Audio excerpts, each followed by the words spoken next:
सूत जी महाराज सोनक आदि 88,000 ऋषियों को कथा सुना रहे हैं, वही कथा मैं आप सबको भगवान शिव की कृपा से सुना रहा हूं।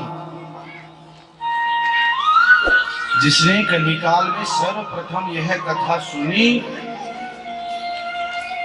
और भगवान शिव के परम धाम को प्राप्त किए, उनकी कथा आप सभी ध्यान लगा करके सुने।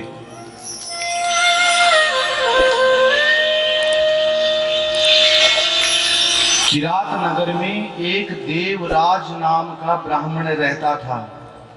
किरात नगर पहले प्रयागराज का पुराना नाम किरात नगर था। वहां पर एक देवराज नाम का ब्राह्मण रहता था। वह बचपन से ही गलत कार्यों में, मदिरापान, जुआ खेलना और लोगों से चोरी करना, झूठ बोलना, सभी गलत कार्यों में वह रहता था।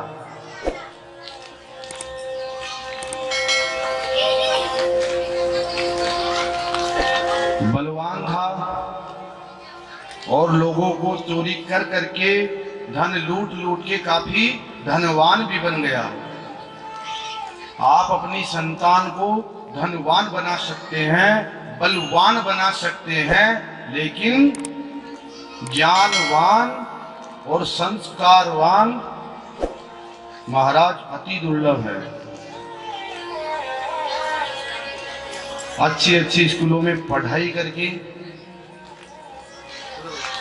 बड़ा व्यक्ति उसे बना देंगे, डॉक्टर बना देंगे, इंजीनियर बना देंगे, पैसा कमा लेगा, बंगला बना लेगा, गाड़ी खरीद लेगा अच्छी, लेकिन महाराज संतों की सेवा, ब्राह्मणों की सेवा, गौ की सेवा और संत समाज के साथ में संत का संगम, पुराणों का श्रवण, तो महाराज जब हमारे पूर्व जन्म के जितने संचित कर्म हैं उनका विनाश होता है, और जो भगवान सदा शिव जिसके ऊपर भी कृपा करते हैं वही इस कथा को श्रवण करता है। सूत जी महाराज कहते हैं, किरात नगर में एक देवराज नाम का ब्राह्मण रहता था। वह सभी गलत कार्यों से लिप्त था। ब्राह्मणों को लूटना, गौ की हत्या, सभी प्रकार के गलत कार्य वह करता था। एक दिन जब देवराज नाम का ब्राह्मण जैसे जैसे बड़ा हुआ, पहले वह चोरी करता था, अब तो उसने एक तलवार खरीदी।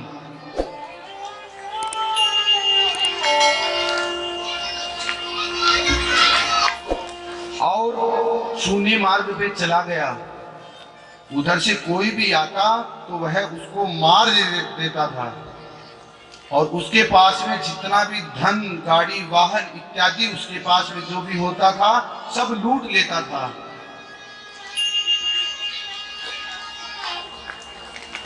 प्रतिदिन देवराज मदिरापान, शराब का सेवन किया करता था।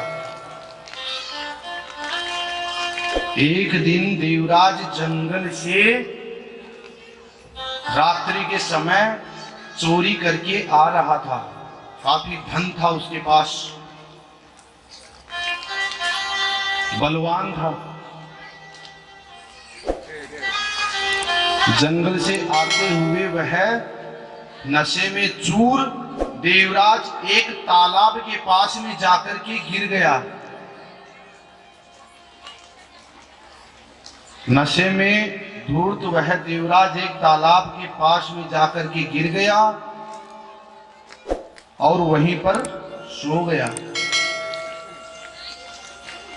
पास में एक कुटिया थी, एक घर था, वहां पर एक शोभावती नाम की वैश्या रहती थी। उसने बाहर आकर देखा तो देवराज को नींद में उनको मिला। काफी नशे में था, काफी धन था। वेश्या के मन में लालच आ गया, क्यों ना मैं इस देवराज से शादी कर लूं, क्योंकि यह धनवान भी है, धन भी इसने बहुत इकट्ठा किया है और बलवान भी है, लोग डरते भी हैं इससे। अपने साथियों को बुलाकर महाराज वह शोभावती नाम की वैश्या अपने घर देवराज को ले गई।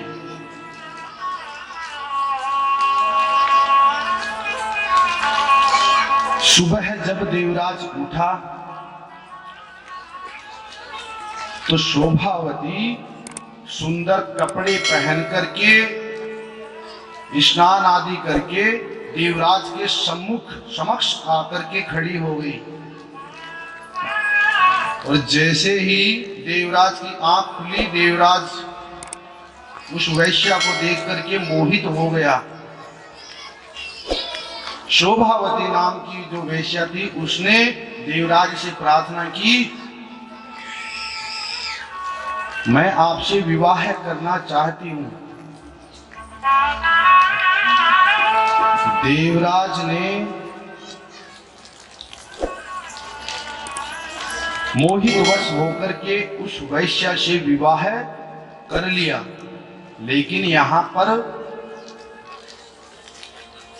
वैश्या के मन में गलत निर्णय था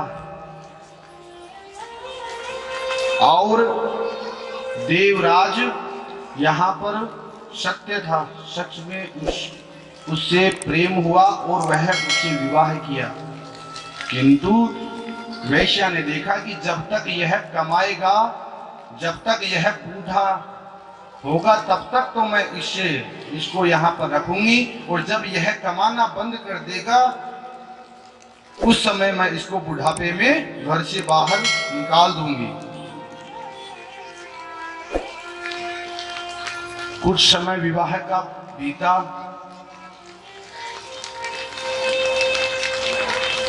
जब देवराज का बुढ़ापा आया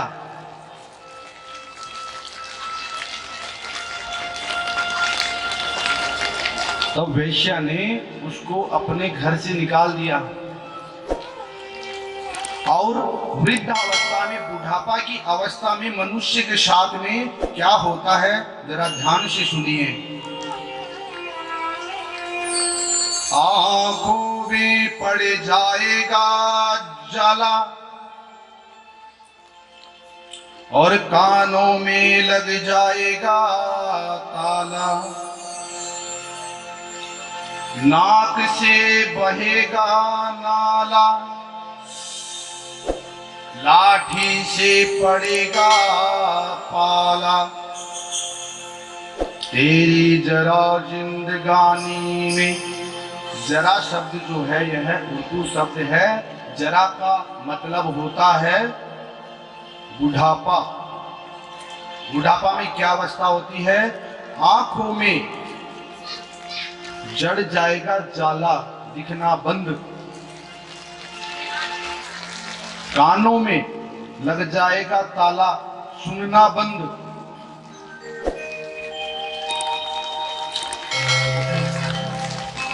और लाठी हाथ में, लाठी के सहारे महाराज बुढ़ापा व्यक्ति का बीतता है। तो जो लोग कहते हैं कि अभी तो पूरा जीवन पड़ा है, वृद्धावस्था में तो महाराज जब जवानी में भजन नहीं हुआ तो बुढ़ापा में कहां से होगा। जब हम सक्षम हैं जो कार्य करने के लिए, उस समय हम वह कार्य नहीं करते हैं। जब समय चला जाता है तब हम उस कार्य को करने की सोचते हैं। जब बुढ़ापा का अंतिम समय आता है उस समय सोचते हैं कि अब हम भजन करेंगे।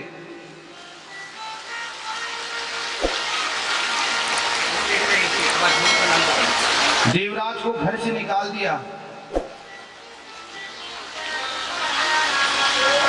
कुछ दिनों तक देवराज नगर नगर में भिक्षा मांग मांग कर के अपना जीवन यापन करने लगा।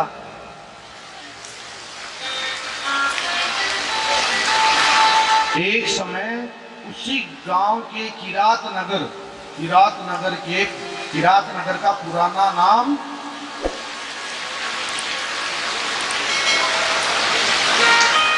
प्रयागराज है। प्रयागराज से कुछ लोग दूसरे गांव की तरफ जा रहे थे एक मेले में। जब मेले में जा रहे थे तब देवराज ने देखा कि इनके साथ में ही मैं भी चला जाता हूं, मेरा भोजन का व्यवस्था भी वहां पे जरूर हो जाएगा। जब दूसरे ग्राम में सभी लोग पहुंचे, देवराज भी उनके साथ साथ पहुंच गया। वहां पर एक भगवान शिव का मंदिर था। उस मंदिर में श्री शिव महापुराण की कथा चल रही थी। सभी भक्त जाकर के कथा के पंडाल में बैठ गए और देवराज भी लालच के वश कि यहाँ पर हमें भोजन मिलेगा, इस प्राप्ति के लिए कथा में जाकर के बैठ गया। महाराज कथा के पंडाल में तो गए जो चप्पल जूते चोरी करने के कारण आकर के बैठे, या फिर भोजन के लालच से आके बैठे, या प्रसाद से लालच से आकर के बैठे। कल्याण तो महाराज सभी का होता है जो इस कथा के जिसके कानों में जाती है। कथा कहती है कि अगर पशु पक्षियों के कानों में भी अगर यह कथा जाती है तो वो भी भव पार होते हैं, फिर हम तो मनुष्य हैं।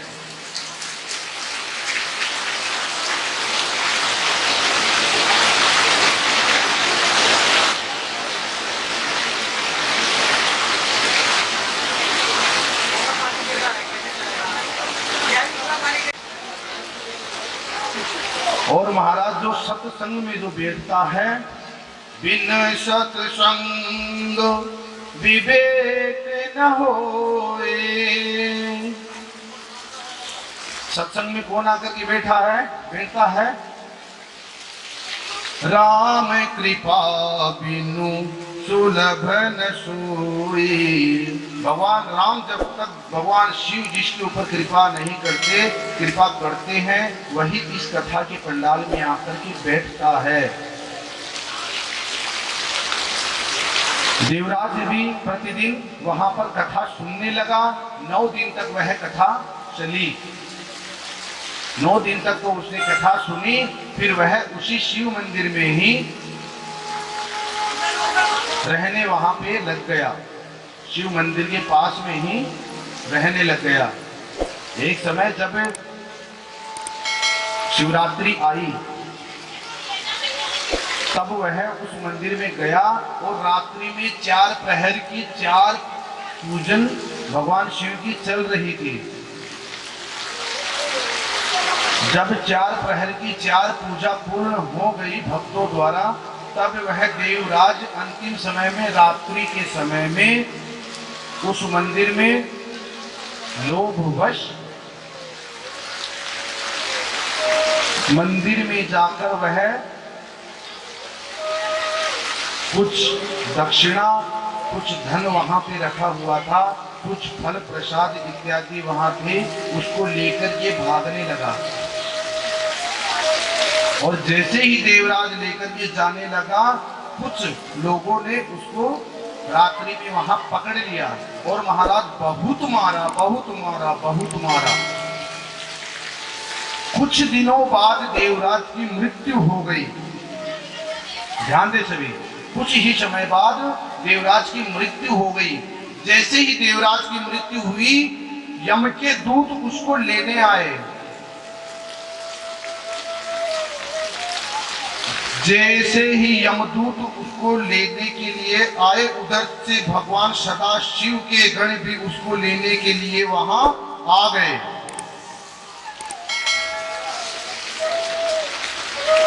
यमदूतों को देखा शिव के गणों ने, शिव के दूतों ने।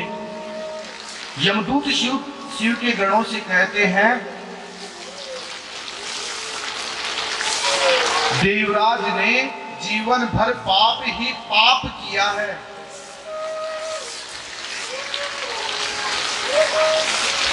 हमेशा इसने चोरी की है, दूसरे का धन चुराया है, उसी से अपना जीवन यापन किया है। मदिरा पान इत्यादि सभी इसने बुरे कर्म किए हैं। इसने जीवन में कोई भी एक भी पुण्य नहीं किया। तब शिवगण कहते हैं, हे यमदूतों, मानते हैं इसने जीवन तक इसने जन्मांतर तक इसने कोई भी पुण्य कर्म नहीं किया। जन्म जन्मांतर से यह पाप कर्म करता रहा, लेकिन मृत्यु के समय इसने श्री शिव महापुराण की कथा श्रवण की है। काल व्याल महात्रास, काल रूपी पाप के को भी जो भस्म कर दे, वो है श्री शिव महापुराण।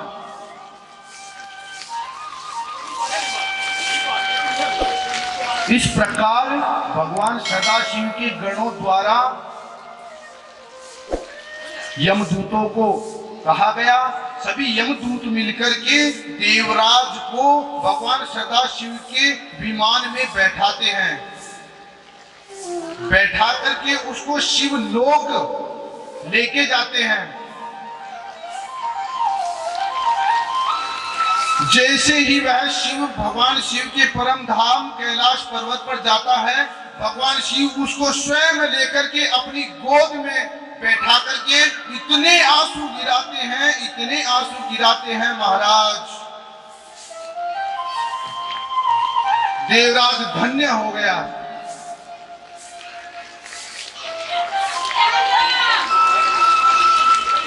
भगवान सदाशिव से देवराज कहता है, प्रभु मैंने जीवन तक पाप ही पाप किया, प्रभु फिर भी आपकी कृपा मुझ पर हुई।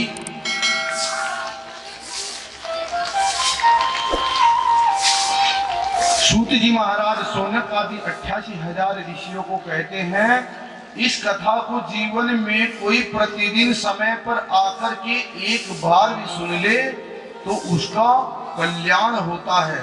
वह भोग संसार के सुख और अंतिम में मोक्ष को प्राप्त करता है। भगवान सदाशिव अपनी गोद में बैठा करके देवराज को अपने चरणों में स्थान देते हैं और देवराज से कहते हैं, हे देवराज, तुमने जीवन भर पाप कर्म किया, लेकिन तुमने मृत्यु के समय, अंतिम समय तुमने श्री शिव महापुराण की कथा सुन ली। इस कारण आज से तुम मेरा मुख्य गण होगा। देवराज पर भी भगवान सदाशिव ने कृपा की, अपना मुख्य गण बना लिया देवराज को।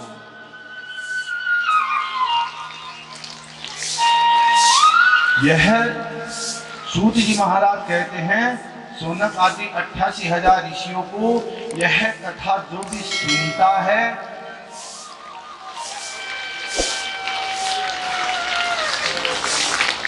वह अपने सभी संचित कर्म, पाप कर्मों से छुटकारा पाता है।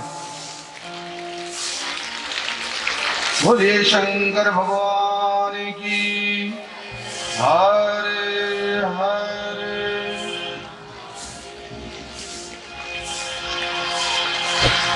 दोनों हाथ ऊपर करके हरे हरे महादेव, हरे हरे महादेव, हरे हरे महादेव।